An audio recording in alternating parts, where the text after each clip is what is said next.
This segment is brought to you by Kansas Wheat.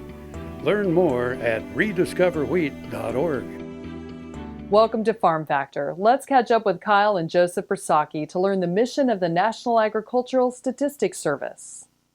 Hi, this is Kyle Bauer from Kansas City. I have the opportunity to visit with Joseph Prusacki. He is the Director of National Ag Statistics. That is a division of USDA. So let's start with, what does NAS do? And a little clarification, I'm the Director of the National Operations Division within the National Agricultural Statistics Service, which is an agency within USDA. And what are you bound to do? Well, basically what USDA NAS, the National Agricultural Statistics Service's mission is to provide timely, accurate, and useful statistics and service to U.S. agriculture, and in your case, Kansas agriculture. And it's paid for by the taxpayers. Why is it important that the government provides this service? Well, you are correct that NAS has appropriated funds by Congress.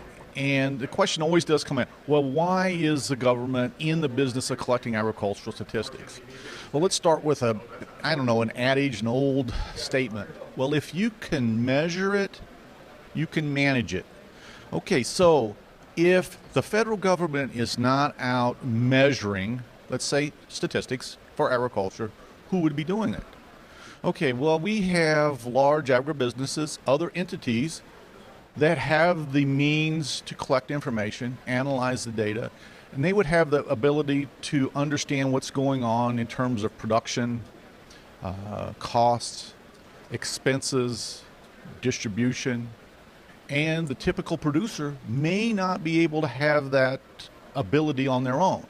Well, what we do is we provide basically a level playing field where the information is collected, and it's distributed for everyone at the same time.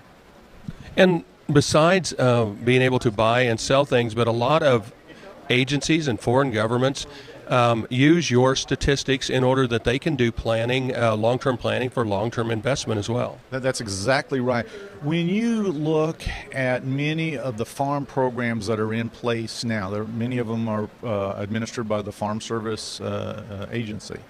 Well, a lot of what they do with many of the new programs that they have use information that NAS collects.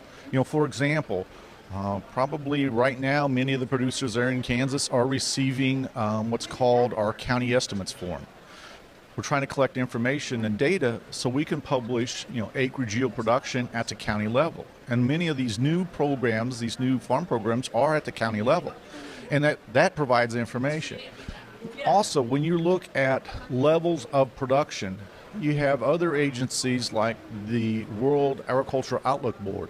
They'll take NASA's information, which is basically domestic information. They put it together with their information that they collect from around the world, and they put out that monthly supply and demand estimate. And you are exactly right. There are a lot of individuals that look at that. United States, other countries to look, well, where is the grain? Where are the supplies of these types of commodities in order to meet, commitments? We're visiting with Joe Prusacki. We're in Kansas City. This is Kyle Bauer reporting. Back to you, Jamie. Stay with us. Kyle will be back with Philip Karsting from USDA's Foreign Agricultural Services next on Farm Factor. Next time you see a beautiful field of corn, reach out and thank the farmers who work tirelessly to raise corn for livestock feed, renewable fuels, and exports to feed a growing world population. The farmers on the Kansas Corn Commission work for Kansas Corn with grower-funded checkoff dollars that support foreign and domestic market development, research, promotion, and education to expand opportunities for Kansas farmers. To learn more, visit kscorn.com.